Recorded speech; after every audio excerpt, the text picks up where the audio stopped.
Silence, silence.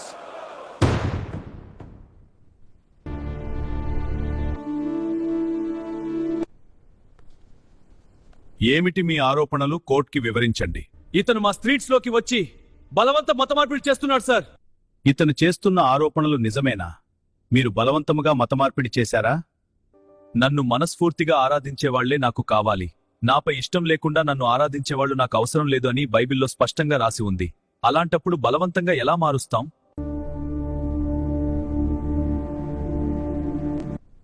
మీరు rice బ్యాగులు, డబ్బులు, కానుకలు ఆశ చూపించి మా వాళ్ళని మతం మార్చారు.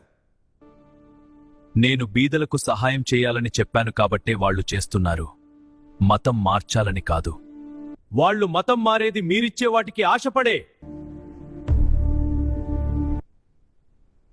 నా సేవకులిచ్చే ఆహార పదార్థాల కోసం మతం మారకండి.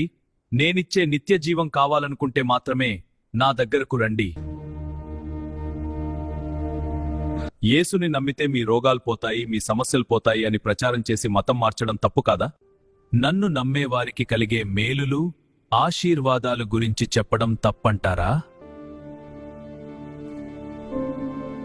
ఒక సబ్బు తయారీ కంపెనీ ఆ సబ్బు వాడడం వల్ల కలిగే లాభాల గురించి ప్రచారం చేయడం తప్పు కానప్పుడు, నన్ను నమ్మడం వల్ల కలిగే లాభాల గురించి చెప్పడం కూడా తప్పు కాదు.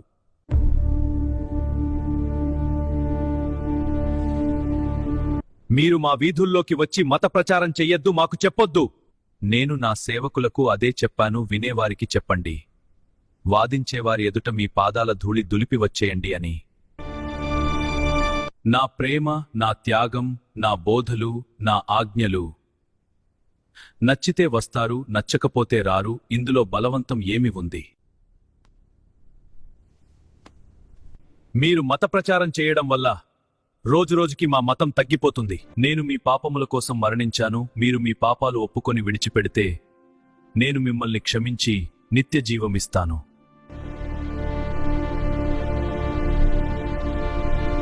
ఇప్పుడు నేను మీకు సువార్త ప్రకటించా కదా, మీరు మీ మతం మార్చుకుంటారా?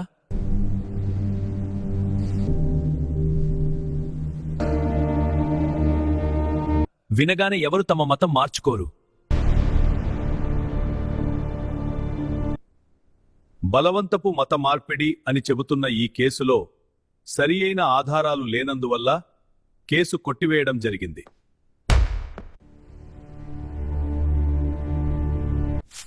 అలాగే సువార్త విన్నంత మాత్రాన మతం మారేంత బలహీనమైన మనసాక్షి మన మతం వారిది కాదని తెలియజేయడం జరిగింది.